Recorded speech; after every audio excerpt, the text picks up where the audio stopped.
Conversamos con el diputado Gabriel Boric. Diputado, buenas noches.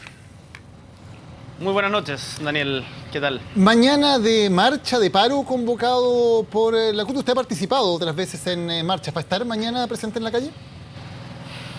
Voy a estar presente en la calle en Valparaíso a saludar a los trabajadores organizados porque independiente de que hay diferencias con la estrategia política que ha tenido la CUT, en donde desde mi punto de vista por lo menos y desde el punto de vista de nuestra organización ha reaccionado tarde ante una reforma laboral que es deficiente hace mucho tiempo, no solamente después del Senado. Creo por lo menos que es importante valorar siempre la organización y movilización de los trabajadores y voy a ver cómo lo compatibilizamos con las votaciones que hay en la Cámara para no faltar a ellas. ¿Debe entenderse esto como una protesta contra la reforma laboral o a favor de la reforma laboral del gobierno?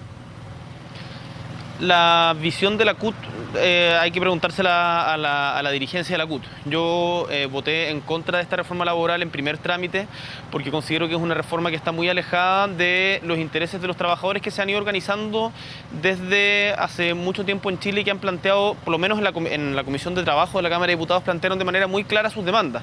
Y el eje articulador de ellas era la necesidad de contar con una negociación ramal en Chile.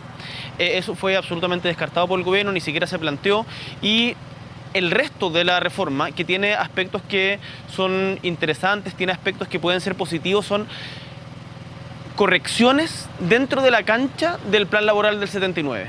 Son al final del día correcciones de excesos de un modelo, de una visión del capital trabajo absolutamente proempresarial, pero no transforman su esencia. Y por eso a mí me parece que el rol que me corresponde en el Parlamento es plantear esa visión, y voté en contra desde un comienzo y mañana me voy a movilizar en contra de esta reforma laboral que creo que no es útil para los trabajadores en los términos en que el gobierno lo ha planteado. Otro de los temas que se discute en el Congreso, y de hecho ustedes los diputados lo votaron la semana pasada, es el aborto. El ministro del Interior ha dicho que él estaría en duda, si fuera parlamentario, sobre cómo votar la causal de violación en la despenalización del aborto. ¿Qué le parece que el propio ministro del Interior del gobierno no aparezca apoyando su propio proyecto?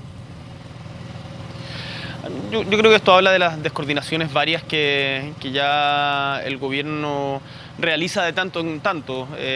Creo que si lo prepararan quizás no le saldría tan bien, pero más allá de eso yo tengo una reflexión anterior al hecho de que sea el ministro Burgos el que haya dicho eso. Yo entiendo que tiene que haber un disciplinamiento de un gobierno para apoyar una reforma, pero a mí me parece que en política no tenemos que perder nunca la capacidad de dudar, y que cuando empezamos a militar o a ver la política desde trincheras irreductibles que no son capaces de escuchar el argumento del otro y dejamos de dudar, nos convertimos en monigotes y bueno, el espacio público queda reducido a lo que está hoy día la política chilena. Entonces yo distingo entre la duda razonable y que uno tiene que estar dispuesto a escuchar la posición del otro aunque no la comparta, y por otro lado el rol de ministro del Interior, en donde claro, evidentemente deben tener una mayor coordinación. Hoy la duda razonable parece que está instalada en los senadores de la democracia cristiana, porque son ellos los que están planteando dudas sobre cómo votar, especialmente en esta causal. ¿Es una posibilidad que el proyecto se caiga por esto? Yo, la verdad, no he hecho el conteo de votos según las posiciones, pero en la Cámara el proyecto fue aprobado de manera muy clara y muy explícita, la despenalización de la interrupción del embarazo en tres causales que son muy explícitas y muy claras. Esa incluye la causal de violación y, en mi opinión, por lo menos eso es algo que hay que defender en el Senado y en el debate público.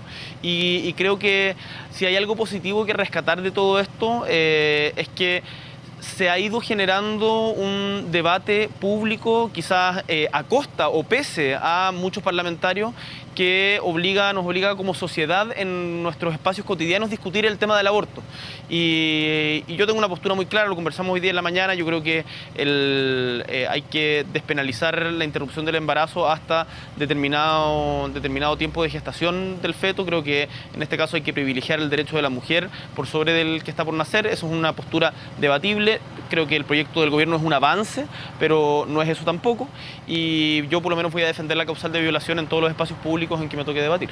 ¿Y si se presentara un proyecto de ley que permitiera el aborto por decisión de la mujer, no solamente en estas tres causales, lo votaría a favor? yo lo votaría favorablemente. Ahora, estas votaciones, en mi caso en particular, no son votaciones como solo como dialogando con mi almohada, digamos, son elaboraciones colectivas. Yo milito en una organización que es Izquierda Autónoma, donde tenemos un profundo debate respecto a estos temas a partir del trabajo que ha tenido el núcleo feminista en particular, y además dialogándolo con la gente de Magallanes. Yo soy representante de una región y también tengo que saber escuchar cuáles son las posiciones allá, y mi voto va a expresar la síntesis de ello, pero en principio mi posición personal, que tiene que ser debatida en estos espacios, es apoyar un proyecto de ley que permita la interrupción del embarazo por voluntad de la mujer. Hablando de proyectos políticos desde la izquierda precisamente, hoy el expresidente Ricardo Lagos en Radio ADN ha dicho que le tienen que preguntar en marzo del próximo año si va a ser candidato presidencial. ¿Hay alguna circunstancia en la cual ustedes estarían dispuestos a votar o apoyar por una candidatura de Ricardo Lagos?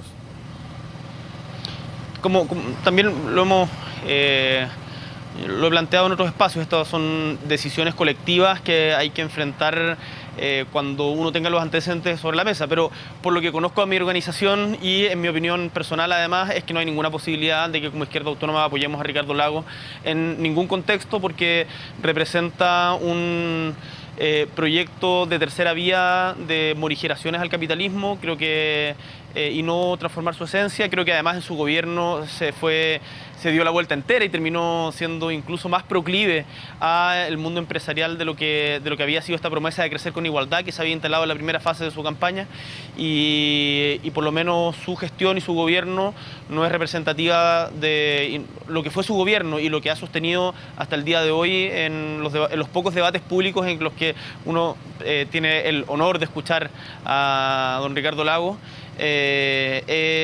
Contrario a lo que a la visión que tenemos de mundo y de país, así que no veo por dónde podrían haber posibilidades de apoyarlo. Y termino con esta idea.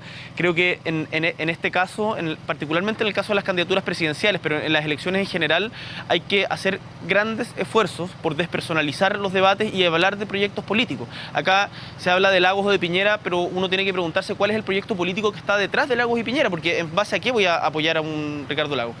Por lo que le he escuchado, no hay ninguna posibilidad, y eso lo tendremos que definir colectivamente en Izquierda Autónoma en su momento. ¿Y de votar por Marco Enrique Sominami tampoco? Mira, esto parece como el Contreras, que a todos le dice que no, pero yo creo que es profundamente importante para las fuerzas emergentes en política hacer unos muros infranqueables con quienes decidieron recurrir al empresariado, sea del color que sea, para financiar sus campañas, y que más encima hoy día se excusan y lo justifican diciendo que era debido a lo reñido de la competencia o que fuimos desprolijos. No, ahí no solamente hay desprolijidad, hay desde mi punto de vista al menos una falta a la ética que compromete los principios más profundos con los que uno actúa en política, en donde de parte de un sector del gran empresariado, de izquierda o derecha o de la postura que sean, terminan secuestrando la democracia de los canales deliberativos y públicos de participación.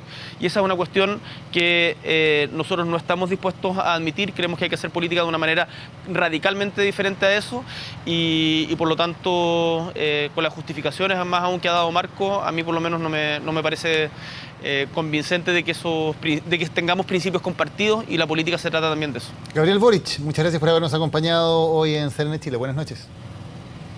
Muchas gracias, Daniel. Un abrazo, buenas noches a ti y a todo el equipo.